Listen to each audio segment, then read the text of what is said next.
اعوذ باللہ من الشیطان الرجیم، بسم اللہ الرحمن الرحیم۔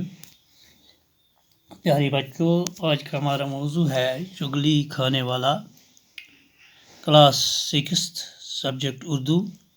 اس موضوع کے بارے ہم نے پہلے بھی پڑھا ہے کہ چغل خور کی کیا عادت تھی، وہ کیسے چغلی کھاتا تھا۔ جب تک نہ وہ چغلی کھاتا تھا اسے چین نصیب نہیں ہوتا تھا، حتیٰ کہ نوبت یہاں تک پہنچی تھی کوئی اس کو گھر پر نوکر رکھنے کے لیے تیار نہیں تھا۔ تو آئیے اسی کے بارے میں مزید جانکاری حاصل کرنے کی کوشش کریں گے۔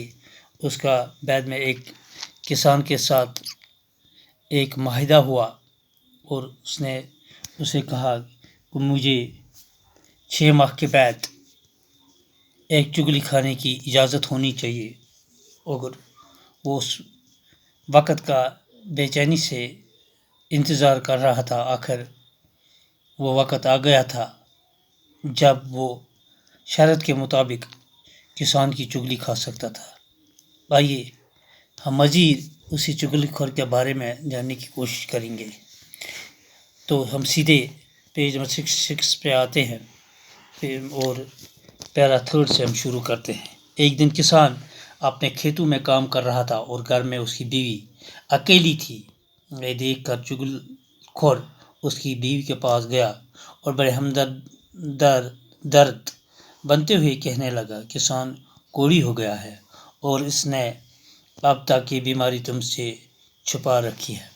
ایک دن کسان جو تھا، جس کسان کے پاس یہ چغل خور ملازم تھا، نوکر تھا، وہ کھیت میں کام کرنے کے لیے گیا تھا، تو گھر میں اس کی بیوی جو تھی وہ اکیلی تھی، اور چغل خور نے موقع غنیمت سمجھ کر یہ دیکھا کہ چغل خور نے موقع غنیمت سمجھ کر اس کی بیوی کے پاس گیا اور اس کا ہمدرد بنتے ہوئے اس سے کہنے لگا، کسان جو ہے اس کو کوڑی کی بیماری ہے اور اس نے آپ سے وہ بیماری جو ہے وہ چھپا کے رکھی ہے۔ وہ بڑی حیران ہوئی اور بولی مجھے کیسے معلوم ہوگا کہ وہ کوڑی ہو گیا ہے؟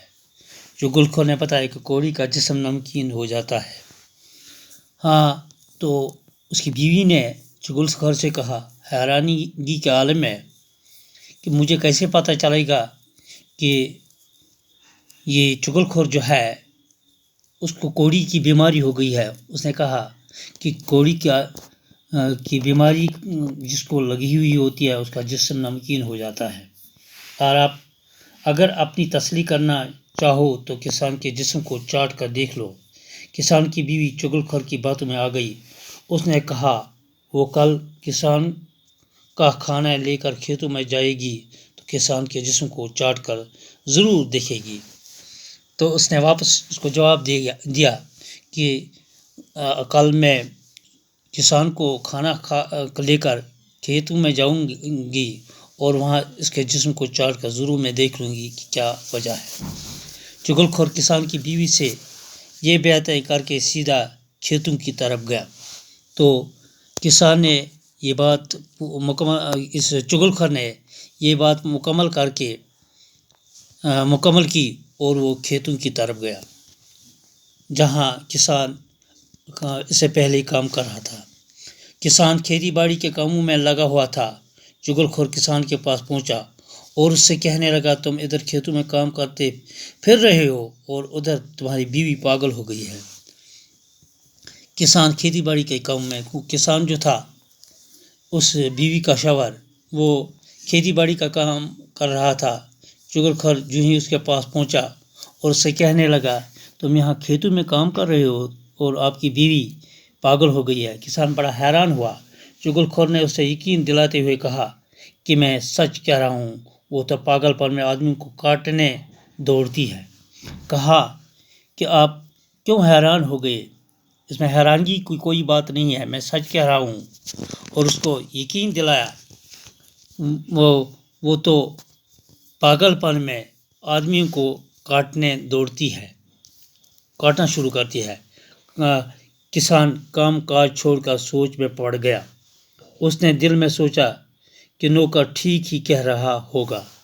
کسان جو تھا اس نے کام کو چھوڑ دیا اور سوچ میں پڑا کہ کسان یہ نوکر جو ہے یہ شاید سچ ہی کہہ رہا ہے۔ اس سے اس قسم کا جھوٹ بولنے کی کیا پڑی؟